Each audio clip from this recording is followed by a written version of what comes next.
Maxime, est-ce que tu m'entends? Est-ce que tu me vois? Ouais, très bien, je t'entends, je te vois. Tout se passe bien. Bien, pour commencer, est-ce que ça va? Ouais, ça va. Bonjour d'ailleurs, bonjour à tout le monde. Merci de Euh, m'avoir invité, Bah, aujourd'hui. avec grand plaisir, merci d'avoir accepté d'être là aujourd'hui pour nous parler de ce que tu Avec plaisir. fais. Et d'ailleurs, est-ce que tu peux déjà te présenter de manière générale, nous dire où tu vis, pas l'adresse exacte évidemment, mais nous dire enfin, la région dans laquelle tu vis, nous dire l'intitulé de ton poste peut-être pour commencer? Ouais. Et ben, donc moi je me présente, je m'appelle Maxime Parpaillon, je suis graphiste vidéaste et gérant depuis pas loin de 2 ans d'une agence de communication, au Creusot en Bourgogne. En Bourgogne, ok. Et graphiste et vidéaste, est-ce que tu peux nous expliquer ces deux termes? Comme ça, on comprend tous, on est sur la même base. Bah, en fait, graphiste vidéaste, c'est, vraiment gérer la communication visuelle de mes clients. Voilà, c'est vraiment créer, l'image. En gros, grossièrement, c'est voilà ce que veut un client en fait, c'est: «Coucou, je suis là, j'ai un super produit ou service, qui va vous intéresser. J'essaie de vous séduire pour que vous me donniez la chance de vous prouver que mon produit ou service peut, changer votre quotidien» et donc moi du coup, j'apporte les solutions, les plus pertinentes pour accompagner, mes clients dans leur, communication visuelle. Donc ça touche plusieurs domaines différents mais, qui sont étroitement, liés parce que ça touche à la création d'images, en tout genre. Et des éléments visuels pour mettre en valeur un client, c'est ça un peu. Ouais, c'est ça, donc ça passe par le design, graphique, donc c'est-à-dire la création de logos, chartes graphiques, réfléchir sur les couleurs, sur l'image de la société, l'identité visuelle, à travers des supports, de communication, papier, comme des catalogues, flyers, cartes de visite et cetera. Bref, tous les supports de communication qu'une entreprise ou une collectivité a besoin pour communiquer auprès de ses clients. C'est le Donc côté graphiste, et il y a aussi un côté vidéaste où tu produis des vidéos pour eux. c'est ça, exactement. Donc je fais, du shooting photo, du reportage photo, de la vidéo, interview, un peu comme on fait actuellement, sauf que cette fois-ci, je me retrouve l'interviewé et pas l'intervieweur. Donc là, l'exercice est sympa aujourd'hui. Je comprends un petit peu le stress des in des interviewés en général, mais voilà, La sauce, tu vas être mangé, ouais. c'est vraiment créer l'image, voilà, c'est ça. Créer une image personnalisée. On peut pas mentir, on récupère pas une image sur internet ou la créer, virtuellement. Là, on prend l'image qui est la vôtre et on l'accompagne pour la sublimer, en fait. En fait, vous proposez quelque chose de totalement original, quelque chose qui représente exactement une entreprise, et c'est ce service-là, ouais, que vous offrez, quoi. Exactement, c'est du sur mesure. Voilà, c'est du sur mesure et donc le métier de graphiste, ça, comment dire? Ça touche aussi au design web, c'est-à-dire créer des sites internet, des applications, des logiciels. Donc nous, on est vraiment spécialisés dans le design, et donc voilà, on sous-traite un peu le développement à une société avec qui on travaille en étroite, collaboration. Mais voilà, on touche vraiment à tout, design graphique, web, design de mode aussi, qui était mon premier métier. Je pense qu'on va en reparler, ensuite.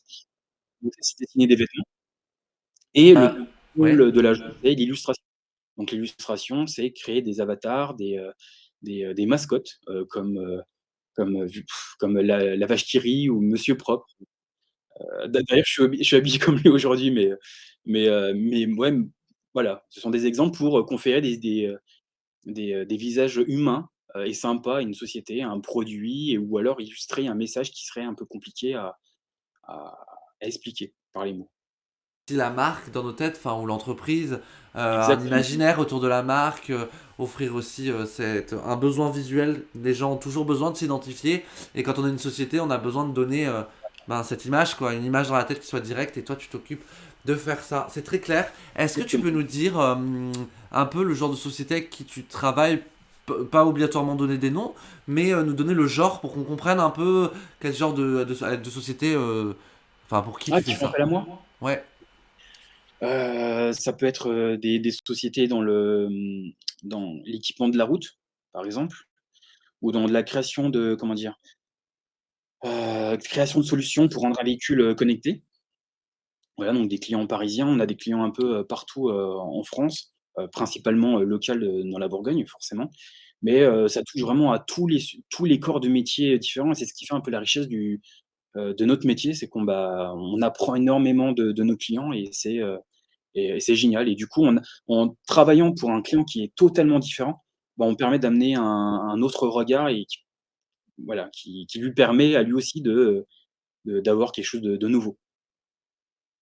Eh ben, je te remercie pour cette première introduction et je vois déjà une question du collège Lumière qui sont quelles sont les missions principales que tu fais au quotidien et on a fait une slide juste pour ça, je vais te laisser la présenter, hein. Tu as renommé ça ma journée type. Est-ce que tu peux nous expliquer concrètement ce que tu fais quand tu te lèves, quand tu travailles pour qu'on sache un peu la réalité du terrain quoi. Ouais, ça, c'est un peu la journée type. Alors c'est elle peut fluc elle peut changer en fonction de la nature du travail, mais sinon principalement, c'est commencer la journée en traitant les mails, en checkant, tous les mails qu'on a reçus, de la veille ou le matin même, répondre aux clients, aux fournisseurs. Soit tu envoies des nouvelles demandes, soit c'est des clients avec qui tu échanges sur une mission en cours. C'est ça, auquel je n'ai pas pu répondre, la veille, au soir ou, voilà, c'est vraiment répondre aux mails, aux demandes ou, aux demandes en cours, enfin voilà, à tout, les fournisseurs aussi. Les fournisseurs Ancia dans le chat te demande si ouais, les clients parlent une autre langue parfois. oui, oui, oui, j'ai des, clients et fournisseurs, étrangers, donc, avec eux en général, je traite, seulement par mail. Ça suffit amplement. J'ai mon meilleur copain, occasionnel, Google Traduction qui est là. Ça m'arrive de travailler aussi avec des traducteurs, qui font partie un peu du projet, global, donc du coup, voilà, il y a toujours une facilité pour communiquer avec le client final. Utiliser d'autres langues. L'anglais et espagnol, écrit seulement. Pour moi et l'interlocuteur, je préfère pas m'aventurer dans un dialogue en anglais parce que ça va être chaotique. C'est honnête. Voilà. Ok, je te laisse continuer, pardon. Et donc ensuite, réunion de travail, donc je vois avec mon équipe, ce qu'il faut faire, on commence une nouvelle journée, donc on a la tête pleine de nouvelles idées, un peu plus fraîches et du coup, voilà, on organise le travail, on le priorise, en fonction des nouvelles demandes ou en fonction de ce qu'on a eu comme idée dans la veille, le soir, le matin, en roulant, en se lavant, enfin et cetera. Donc là, c'est vraiment voir quelle tâche il faut faire en premier, quelle est la plus importante, quelle est celle qui demande de la rapidité et quelles sont celles qu'on peut repousser à la semaine d'après. C'est Euh, ça. Ouais, d'accord. Ok. Ouais, c'est ça. En fait, psychologiquement, ça permet de commencer la journée, bien, en se disant: «Voilà, on a checké vraiment tous les sujets les plus, simples à faire, les plus urgents, pour pouvoir se consacrer aux sujets qui demandent le plus d'attention». Voilà. Et aussi, Petites on peut être tâches amené et il y à a des des rendez-vous grosses tâches. à l'extérieur. Comment? Ça permet de savoir, bon, celle-là, je vais la faire ce matin. La grosse, je vais prendre toute l'après-midi pour la travailler. Ça permet de s'organiser de manière efficace. C'est ça, tout à fait. Après, ça n'empêche pas de répondre aux mails, aux clients, à faire des choses, plus urgentes en les intégrant en cours de route. Mais en gros, c'est un peu le schéma qu'on essaye de se donner, tous les jours pour que ça soit bien organisé, bien travaillé. Et ensuite, bah, tu passes à la création. C'est le cœur de ton métier quand même. Euh, Tu peux nous On était détailler. déjà dans l'étape 3, on était déjà dans la création, sauf que là, c'est vraiment la création de sujets, pas le plus important, mais qui demandent le plus d'attention. Donc voilà, le plus de concentration. Et ensuite, Et ensuite, on termine la journée, très bien. Voilà, on termine la journée avec ça, avec la création. dans une journée, Il y a un petit tour de l'équipe, savoir ce qui a été fait dans la journée et puis voilà. mais tu peux nous expliquer concrètement, toi, par exemple, là, tu peux nous donner un exemple concret. Je sais pas, moi, par exemple, je suis une société, on va dire, je suis une boulangerie, j'ai besoin d'un logo, j'ai besoin de, bon, peut-être pas d'une vidéo, c'est peut-être pas adapté, tu me diras, je sais pas, hein, après c'est toi qui nous dis, mais et je viens de voir, je te demande un logo, et tu prends combien de temps environ pour le faire, ça dépend. Je te pose des questions peut-être qui sont, enfin, auxquelles il est difficile de répondre, mais Ouais, c'est un peu difficile parce que c'est vraiment du sur mesure. Au même titre que nous, si on fait un devis, on peut pas faire un devis, type en se basant sur une grille, de tarifs. C'est vraiment du sur mesure, c'est en fonction de la demande du client, de son budget. On peut avoir une vidéo à réaliser, en une journée parce que le budget est assez modeste et puis le sujet est assez rapide. Tout comme on a une vidéo à réaliser, ce qui peut prendre, quelques jours et du coup, bah, voilà, on y passe le temps nécessaire. Pas plus, si sinon on est perdant, mais voilà, on essaye de quantifier le temps de travail en fonction du budget et de la demande et puis voilà, on essaye de faire avec. Double spécificité, c'est ce que tu disais au début, tu es à la fois graphiste et vidéaste, mais tu es aussi gérant. Oui, ouais, là, j'étais salarié, auparavant et j'ai vraiment choisi d'être à mon compte pour pouvoir être en contact direct avec le client final et de pouvoir gérer, en fait, les sujets comme je l'entends, en fait, comme je l'entends et d'être en première ligne, cette fois-ci. Écoute, on va continuer ce live avec la prochaine slide. Je t'avais demandé en fait de me donner des photos que tu avais envie dont tu avais envie de nous parler aujourd'hui, hein, pour parler plus amplement de ton métier, pour les illustrer. Et je te laisse nous les expliquer une par une peut-être. Ouais. Ah, les photos avaient disparu. Donc là, OK. Bah, là, en fait, alors ça, je précise, ce sont pas des photos, tirées de l'agence, parce que je les trouvais assez claires, en fait, plus claires que ce que moi ce que j'aurais montré. Donc là, c'est la création de logos, de chartes graphiques. C'est un peu le cœur principal de l'agence, c'est vraiment créer des identités visuelles pour les clients qui ont envie de moderniser leur image et de se différencier de leurs concurrents. Donc ça passe par une veille concurrentielle, regarder ce qui se fait chez les autres, quelle couleur n'est pas employée, et cetera. Comment, rendre le plus intelligible possible le logo du client, auprès du client final. De rendre ça clair, mais tu as aussi ce souci de voir ce qui se fait pour que ce soit original. Tu vas aller voir ce que font les autres, les couleurs qu'ils utilisent, et tu vas essayer de donner une nouvelle touche, Exactement. une touche un peu personnelle, quoi. Ouais, exactement. En fait, il peut y avoir des convergences d'idées. On peut se retrouver avec le même logo, ça m'est arrivé, d'avoir le même logo qu'un autre, plus ou moins. Et donc il faut vraiment passer par une veille concurrentielle et savoir comment se positionner. C'est-à-dire quel créneau on peut utiliser pour se faire sa petite place et se démarquer de la concurrence et faire mieux que les autres.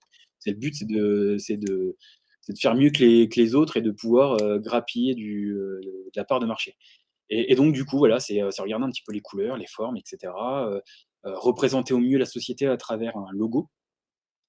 Donc c'est vraiment un gros travail de recherche pour amener à un travail, abouti qui va perdurer au moins, 10 ans avant que le logo soit refondu. Donc ça, c'est pour la partie, graphique, qui peut être vachement plus large parce que le logo ensuite sera travaillé sur tout support de communication, sur des stands, sur des brochures papier, enfin sur tout ce qui est papier, tout ce qui est, décoration sur un marquage camion, par exemple. Du marquage camion, heu, des stands lors des salons. Voilà, c'est réfléchir le logo dans toutes ses formes et tous ses supports, différents. Une question dans le chat qui te demande, en fait, il y a quelqu'un qui a pas compris vraiment très bien à quoi ces vidéos elles étaient destinées. C'est des vidéos publicitaires, tu peux re-expliquer ça? Oui, alors en fait, nous, on fait pas des photos, vidéo pour du particulier. On veut pas faire, des photos de mariage ou des vidéos de mariage. C'est vraiment de la photographie et vidéographie publicitaire. C'est vraiment pour accompagner la communication de nos clients. C'est vraiment pour, comment dire? Personnaliser leur image de marque, en montrant leur société, leurs produits de la meilleure des façons, de sublimer l'image et de pouvoir communiquer auprès de leurs clients à eux, d'une manière dynamique à travers la vidéo et de pouvoir s'intégrer dans des plateformes comme YouTube ou dynamiser leur site internet qui est très important pour le référencement. Voilà, c'est mettre en image, leurs produits ou services, leur société, En fait, tu crées du contenu visuel pour eux, hein. sous toutes ces formes, voilà. Et bah, dis-moi si tu as compris, enfin, Simone, si tu as compris la suite, enfin, si tu as compris l'idée. Maintenant, on reposera la question s'il y a quelque chose que tu n'as pas encore compris, pas de problème. Il y a aussi Sylvie qu'on salue de MyFuture qui est dans le chat et qui va résumer un peu tout ce qu'on se dit. Donc, si vous ratez une information, ne vous inquiétez pas. Sylvie se chargera de résumer tout ce qu'on se dit dans le chat, mais aussi Sylvie, elle peut pas tout écrire en fin de matinée. Moi, je ferai une synthèse de toute la matinée, justement. Et je reviendrai avec vous sur tout ce qui a été dit. Donc merci pour cette présentation des photos. Je sais pas si tu avais quelque chose à rajouter sur cette slide. Non, parce que ça accompagne ce que j'ai dit tout à l'heure avec toutes les capacités de l'agence, tout ce qu'on peut dire. Ça montre aussi que, enfin, quand on pense graphiste et vidéaste, quand on l'est pas, ça donne l'impression que, bah, direct, vous vous mettez à travailler, alors qu'en fait, il y a en amont toute une part de réflexion, de regarder ce qui se fait, de penser ce qui est fait pour que le client ça lui plaise, et ça, c'est quelque chose qui est sous-estimé par les gens qui font pas ton métier. Enfin, je sais pas ce que t'en Ouais, penses, mais c'est ça, mais je crois, que ça fait partie d'un des clichés qu'on va expliquer ensuite, c'est on pense que le métier de graphiste, c'est utiliser des logiciels et en fait, c'est pas le logiciel qui fait le graphiste. C'est vraiment la créativité et la recherche en amont, comme tu dis, pour trouver le bon logo, le bon axe de communication pour mes clients. de toute façon, on y reviendra tout à Simplement l'heure. détester et puis, se faire plaisir la journée et puis faire mumuse avec, ses petits outils et puis produire quelque chose de joli. Non, non, c'est réfléchi. Eh ben, je vois une nouvelle question du Collège Lumière qui demande quel diplôme pour ces métiers-là. Et en fait, au lieu de nous dire quel diplôme de manière générale, tu vas nous parler de tes diplômes à toi, de tes études. Pour commencer, on va parler de ton parcours. N'hésitez pas à poser des questions là-dessus. Tu pourras, je pense que tu vas aussi nous expliquer que tu as fait ce parcours, mais c'est possible d'en faire un autre pour faire ton métier. Il y a plein de chemins différents, mais je te laisse nous raconter le tien. Ouais, bien sûr. Bah, donc moi, j'ai choisi un bac art appliqué. Pourquoi un bac art appliqué? Parce que j'étais doué en dessin. J'étais le meilleur de ma classe et j'étais fier. Ma mère peignait, mon grand-père était dans la sculpture d'animaux. Il avait tout un «parc animalier» entre guillemets, chez lui. C'est un Le... truc de famille, oui, Ok. oui et donc du coup, j'étais doué en dessin et puis ça m'intéressait, puis je me voyais pas en L, en S et cetera donc voilà, j'ai choisi cette direction-là, donc il y avait une école à Nevers. Donc les arts appliqués, pour expliquer un petit peu ce que c'est, ce sont les secteurs d'activité des designers. C'est-à-dire, les designers, c'est ceux qui réfléchissent et travaillent la forme et la fonction de tout ce qui, nous entoure au quotidien. C'est-à-dire l'objet, les vêtements, la communication, l'habitat et donc voilà, j'avais choisi cette direction-là et heu et ensuite j'ai enchaîné sur un BTS, stylisme. Fait ton bac, pardon. Nevers, J'ai c'est fait où? Tu peux le à Nevers, rappeler? à Nevers, au lycée de la communication, Alain Colas et donc c'était la première fois pour moi que je me retrouvais ailleurs que dans ma propre ville au Creusot, donc c'était vraiment une nouveauté et ensuite, voilà, j'ai choisi la filière, stylisme. Pourquoi stylisme? Parce qu'en fait, quand je suis arrivé à Nevers, donc au lycée, je me suis retrouvé dans une classe où tout le monde était le meilleur en dessin de sa propre classe au collège et j'ai perdu un petit peu en assurance et du coup les années, passent, j'ai fait mon petit chemin. Les années passent et arrivé en terminale, les profs nous ont confié un sujet de stylisme et c'était la première fois et du coup, j'ai senti une certaine facilité mais sauf que voilà, on pense être bon, mais il y a que les profs qui peuvent juger si tu es bon ou pas et donc du coup, j'ai eu la meilleure note de la classe et les compliments des profs qui me disaient: «Attends, c'est vraiment ça qui te faut» et je me suis dit, c'est peut-être ce qui fait ma différence aujourd'hui et peut-être le signe qui fait que, bah, c'est dans ces directions-là que je dois aller. Tu te sentais t'épanouir là-dedans, Ouais, quoi. c'est très important, par les profs de savoir, pourquoi te diriger dans une voie et alors que personne ne voulait l'apprendre cette voie. Ça intéressait, pas forcément les gens et je me suis dit: «Bah, c'est là que je veux, c'est là où je vais me construire ma propre identité» et du coup, en plus, j'avais ma famille qui était, une grosse partie de ma famille, du côté de mon père qui ont travaillé dans le milieu de l'habillement. Donc pour moi, c'était un peu une fierté d'être dans le stylisme et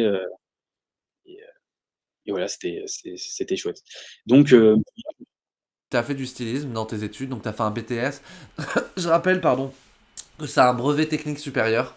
Pour ceux qui connaissent pas, c'est après le bac, on a différents choix et on peut faire des brevets techniques, dont celui de stylisme. ouais, c'est ça, c'est l'équivalent d'un bac plus 2. Hem, donc voilà, une fois le BTS en poche, j'ai enchaîné sur une licence, stylisme, où j'ai appris, l'histoire de la mode, enfin plus en profondeur l'histoire de la mode, les tissus, la couture et cetera et l'infographie. Plus pas enfin plus Vous rappeler? c'est le travail du dessin, informatique. C'est pas très clair. En fait, c'est dessiner des vêtements à l'ordinateur. Voilà, des vêtements, par ordinateur. Donc utiliser des logiciels comme, Photoshop, Illustrator pardon, pour, concevoir le vêtement et le dessin technique permettant la construction du vêtement. Donc voilà, donc ça c'est l'équivalent d'un bac, +3. J'ai voulu m'arrêter là parce que pour moi je voulais vite rentrer dans la vie active et c'était pour moi pas un frein pour plus tard, pour pouvoir évoluer. Je me suis dit: «C'est pas ça qui va m'éviter enfin qui va m'empêcher d'évoluer dans mon travail, d'avoir des responsabilités» et j'ai préféré m'arrêter là. Bac+3 c'était très bien. J'ai 2 questions qui me viennent dans le chat, ce sera intéressant de les poser maintenant. La première, c'est de Valencia, du collège Guy Flavien. Supposons que je suis une cliente et que j'ai un produit, vous me proposez un logo, mais j'ai déjà vu ce logo, mais tu as déjà vu ce logo quelque part et tu le refuses. Est-ce que tu écoutes le client ou tu le changes? Tu vois, Ah, pas le choix, je le change. c'était juste parce que c'est le client puisqu'il existe déjà. Parce qu'après, Ouais, ouais, après c'est vraiment un manque de bol. Alors moi, ça m'est arrivé il y a pas très longtemps et là, c'était un manque de bol, pas possible. C'était dingue, le milieu était totalement différent que je me suis dit: «C'est pas possible». Mais en fait, il existe tellement de logos, sur internet, il y a tellement de sociétés, c'est possible que demain un logo, puisse correspondre à celui d'un autre. On peut s'en apercevoir, bien plus tard. Après, il y a très peu de chances, mais ça peut arriver et auquel cas, bah, j'ai pas le choix. On recommence le logo. La cliente aura, le client ou la cliente, a validé un logo. Ce logo-là, en amont, il y a eu plusieurs propositions de logos. Donc il est possible de revenir sur des logos et de le travailler de manière, la plus pertinente possible pour pouvoir, pallier à ce problème-là et puis peut-être, proposer un logo beaucoup plus sympa que ce qu'il avait été, choisi. Donc ça m'est arrivé et voilà. Bon, il y a pas eu de suite parce que ça a été un petit peu compliqué, mais sinon, bien entendu, on retravaille le logo, pour satisfaire le client au mieux, quoi.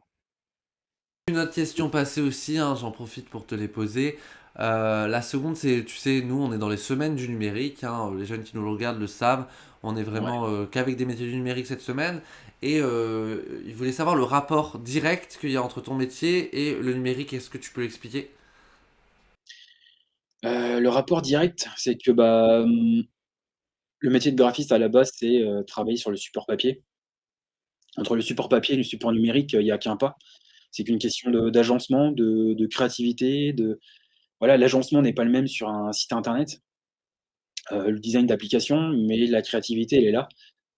Et c'est le choix des couleurs, c'est le fait de mettre en avant le produit le mieux possible et le mieux possible et le plus clair possible. En fait, sur internet, il faut que l'information soit la plus limpide possible, qu'on puisse avoir toutes les informations qu'on a besoin pour éviter, que le client passe sa journée au téléphone à répondre à des questions qu'un client ne devrait pas se poser s'il avait toutes les informations, sur un site. Et c'est pareil pour un support papier, voilà et c'est rendre, attractif, le produit, l'image de la société le mieux possible, à travers ces multiples supports. Donc il y a qu'un pas, donc en fait le métier de graphiste, c'est aussi bien le papier que le numérique. Et le numérique, numérique, c'est site internet, applications, mais aussi bien les réseaux sociaux également, forcément. Les sites, il y a, tu m'as dit, les versions, papier, mais il y a aussi, ouais, les réseaux sociaux, donc Instagram, Facebook. Donc à ce moment-là, j'imagine que tu fais des formats adaptés qui correspondent, en termes de dimension, en termes de, qu'est-ce que les gens vont plus voir, sur Facebook et en termes de couleurs. Enfin, je dis des choses qui sont peut-être bêtes, mais c'est pour qu'on comprenne bien pourquoi, c'est aussi important ton métier, parce que tu dois aussi connaître les spécificités des réseaux sociaux pour savoir, bah, quelle chose marchera le mieux, quoi, dessus. En fait, il faut réfléchir, l'image, on crée un logo et on crée pas un logo puis ciao bye bye. C'est vraiment on crée le logo, mais on le réfléchit vraiment dans toute son utilisation, web, donc comme je disais numérique, et papier, vraiment pour voir s'il s'intègre bien et comment il s'intègre dans tous ces supports-là. Donc il faut vraiment l'imaginer de manière 360°, dans notre quotidien, en fait. Faut pas qu'il y ait de contraintes, que mon client se retrouve avec une contrainte, plus tard, dans sa communication web, alors que j'ai réfléchi une communication, papier. Il faut vraiment le réfléchir dans un tout et voilà. Et ça en fait partie, les réseaux sociaux, tout ça, enfin, faut vraiment l'imaginer, globalement. Est-ce que tu peux maintenant nous parler de tes expériences professionnelles après ces études-là, après ta licence? Donc je rappelle qu'une licence, c'est 3 ans après le bac. Qu'est-ce que tu as fait comme expérience pro avant de faire ce que tu fais aujourd'hui? Et ben, j'ai passé, 2-3 ans, dans la mode, donc à travailler pour des marques de streetwear, pour des marques de ski, donc pour réparer 15-20 ans, si c'est pas plus. C'était une des marques, et les jeunes ne connaissent pas. C'était, les marques qui cartonnaient, c'était les marques des rappeurs. Tout le monde avait sa marque, Cool Chain, Joey Starr, Jay-Z, tout le monde avait sa marque Rocawear, Twice, Comate, et il y avait, Royal Wear qui était, je crois, la pionnière, des marques, créées par un rappeur, c'est Stéphine.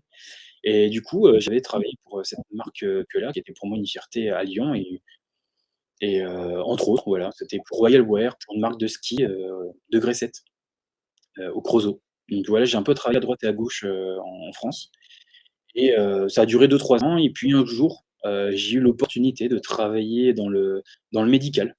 Heu, Dans le médical, j'ai trouvé il y avait quelque chose à faire, que je pouvais apporter moi mon expérience dans un domaine qui était tout autre et un peu plus sexy, et je me suis dit: «Pourquoi pas? Il y a quelque chose à faire». C'était pour une création de poste, et je me suis dit: «Il y a beaucoup, beaucoup de choses à faire, et ça peut être sympa de faire une petite différence en s'inspirant de mes études, de ma petite expérience de styliste dans un milieu qui n'a rien à voir, qui est pour moi austère de base, ou qui l'a été, austère, voilà, un peu pas très sexy, et de le rendre un peu plus, sympa. Donc heu, donc voilà, et finalement j'ai passé 10 ans, dans ce milieu-là, où je me suis très bien, senti comme, graphiste vidéaste. Donc c'était un tout autre métier. Donc c'est là que j'ai travaillé vraiment le logo, enfin vraiment toute la communication, visuelle, les sites internet, et cetera. C'était vraiment à ce moment-là.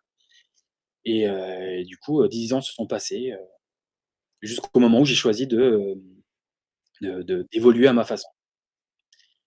Heu, Non, c'est est-ce que quand vous créez un logo pour quelqu'un, vous avez le droit de lui demander de vous créditer ou le logo lui appartient totalement? ah non, non, non, le logo lui appartient. Et pour ça, pour ce service, c'est définitif après. Ouais, ouais, ouais, tout à fait, c'est, tout à fait. Ouais, ouais. Il paye le logo, voilà, il en fait ce qu'il veut. Moi, j'ai fait mon travail, voilà, merci, à bientôt.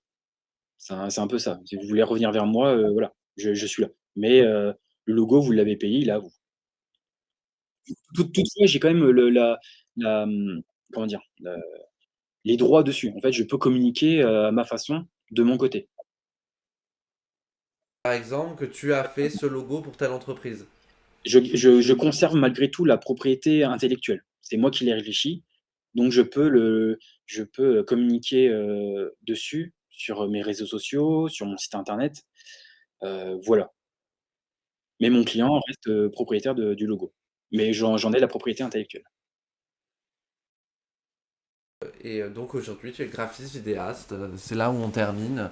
Après tout Voilà. ce chemin, bah merci. C'était super clair et c'était super intéressant de voir comment tout ça est né, hein. C'est intéressant de montrer que bah une vocation, ça naît par plein de chemins. Et toi, ça a été aussi inspiré par les activités de ta famille et puis ensuite par les expériences. Tu as quand même commencé styliste. C'était pas forcément graphiste, vidéaste qui coulait de source après, même si c'est des domaines qui se ressemblent de par la création, de par la réflexion qu'il Tout à faut fait, mettre en place. Donc, tout à fait. bah, merci pour ce partage. On Et donc ench- pour finir, parce que Ouais. je le vois écrit, pour finir, donc j'occupe le même poste aujourd'hui, sauf que j'ai choisi de racheter une agence de communication. J'en ai eu l'opportunité il y a 2 ans, pas loin, et donc du coup, voilà, j'occupe ce même poste à 2-3 compétences, supplémentaires, près, mais pour mon propre compte, et à ma manière.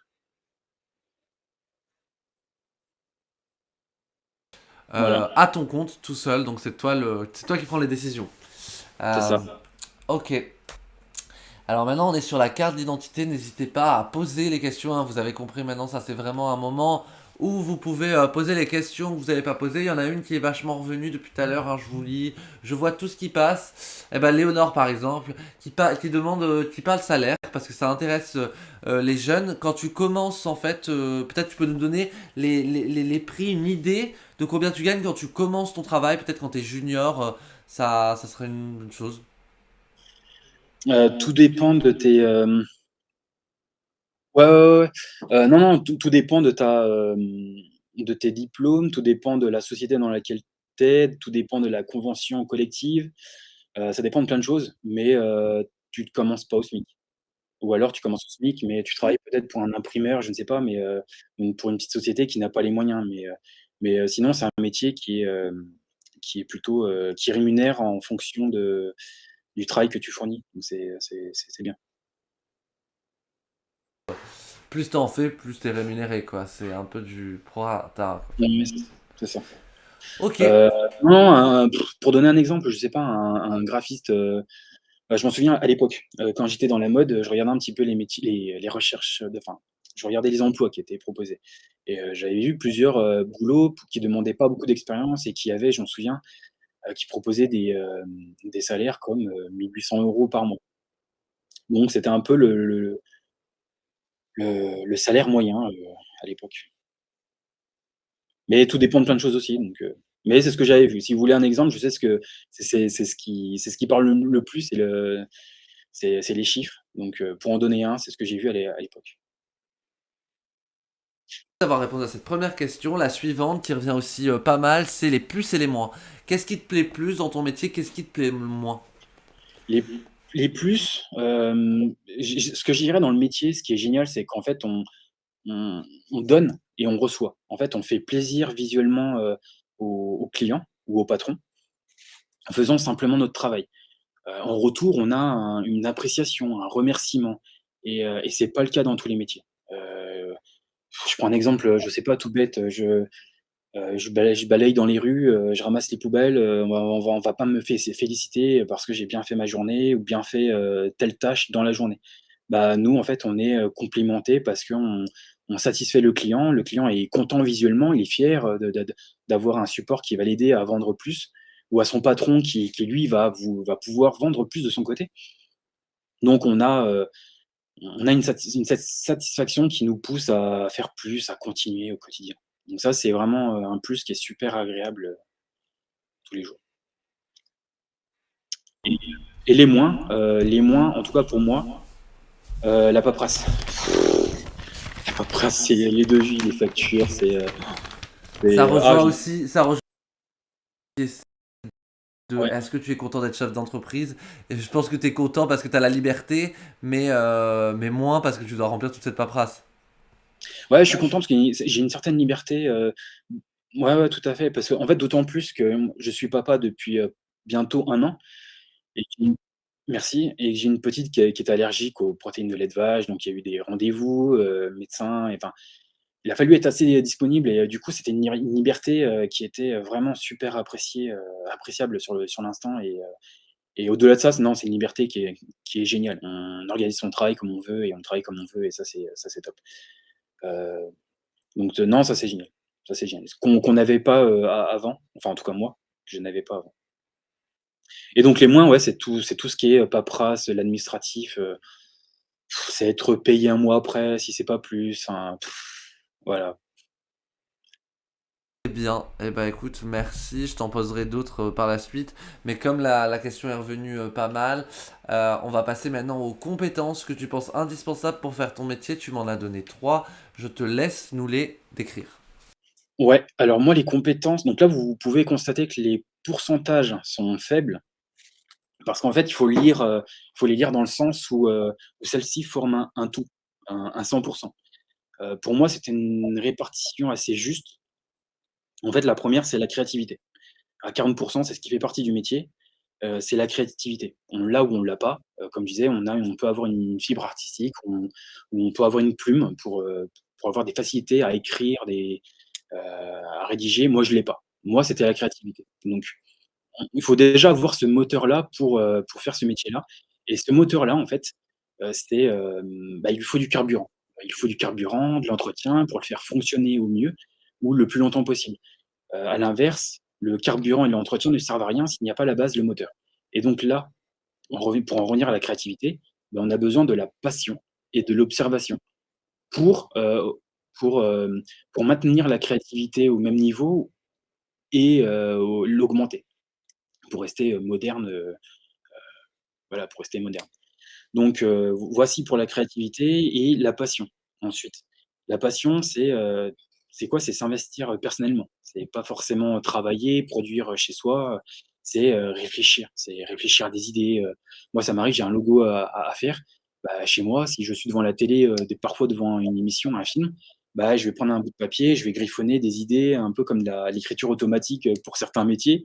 Bah, moi, c'est des logos et en réfléchissant comme ça, voilà, je dessine et c'est pas un travail pour moi. Mais ça reste une passion parce que je consacre du temps, heu, dans mon temps, personnel.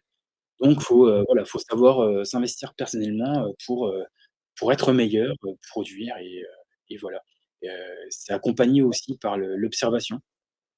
Donc pour être vulgaire, c'est bouffer des images.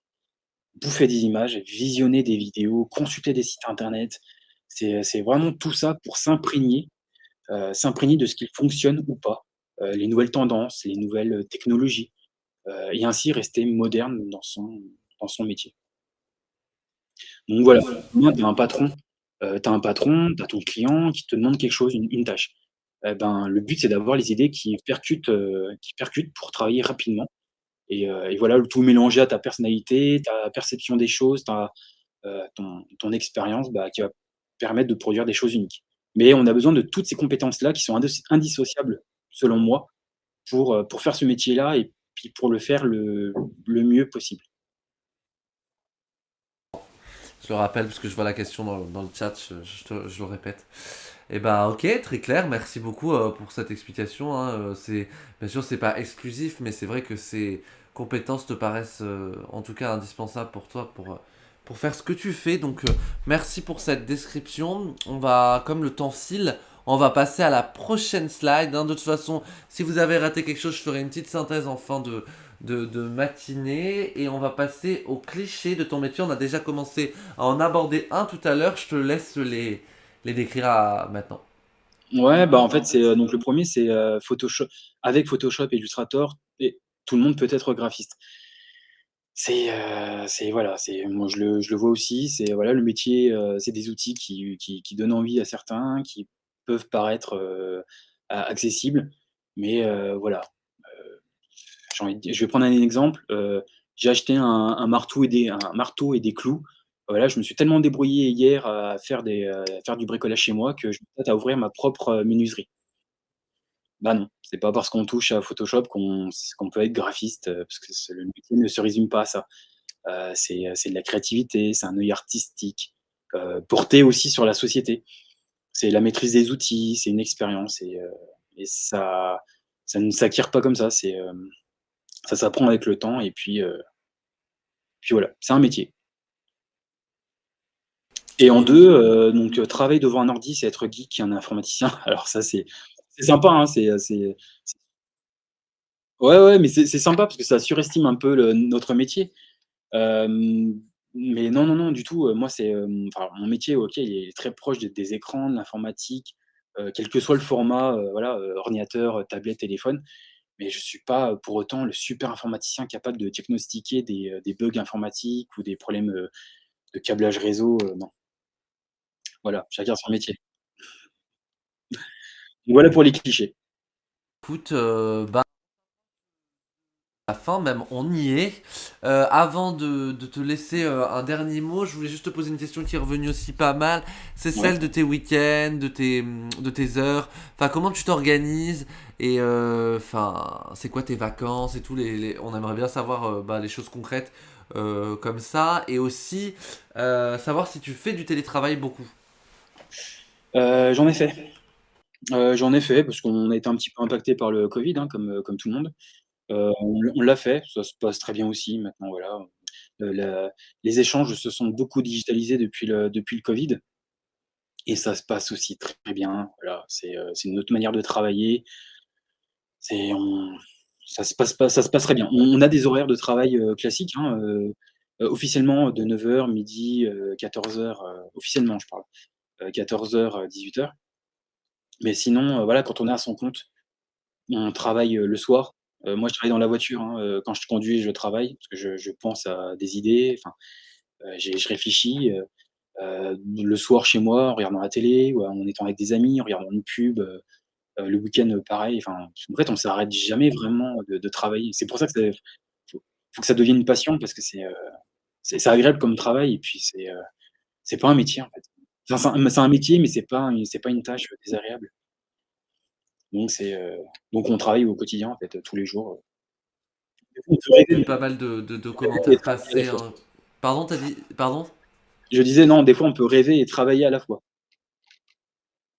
Fin et là je voyais pendant que tu parlais, je voulais pas te couper, mais beaucoup de gens te remerciaient énormément, disaient merci, c'était super intéressant et tout, machin, notamment j'ai vu passer Dorian qui t'ont remercié et peut-être est-ce que tu aurais un dernier mot je te laisse un petit moment pour dire un dernier mot à ceux qui nous écoutent hein, pour terminer en beauté. Bah, pour ceux qui nous écoutent, c'est, si vous savez pas dans quelle voie vous vous orientez, bah, laissez faire peut-être un petit peu le temps et puis, regardez un petit peu dans quel domaine vous êtes, doué et puis, n'en faites pas un gâchis. Si moi aujourd'hui, j'aurais aimé avoir une plume comme je disais tout à l'heure. J'aurais eu une plume, je me serais, orienté dans la rédaction, dans l'écriture de, je sais pas, des scénarios, de films et cetera, j'aurais été auteur.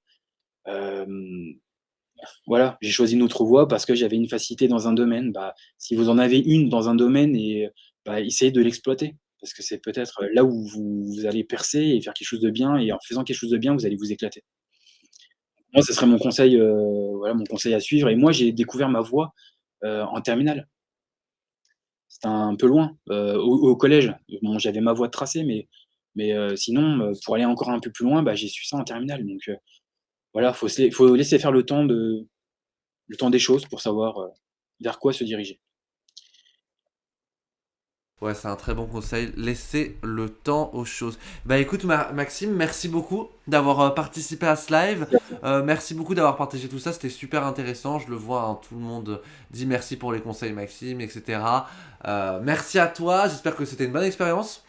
Ouais, très bien, bah, pour une fois, j'étais à l'autre côté de l'exercice, donc c'était très bien, donc puis encore merci à vous, à My Future pour cette, invitation, de m'avoir écouté, d'avoir écouté mon modeste, parcours, donc Et surtout, bah, c'était justement très honnête et bah, c'est ça qu'il faut, hein, c'est montrer qu'il y a plein de chemins différents et c'est cool de voir quelqu'un qui a choisi un domaine dans lequel bah, qui lui plaît et tu t'es réalisé là-dedans, c'est super intéressant.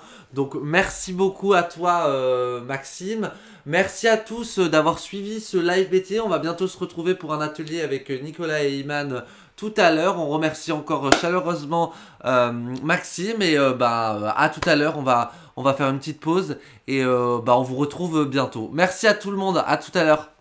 merci, au revoir. Au revoir.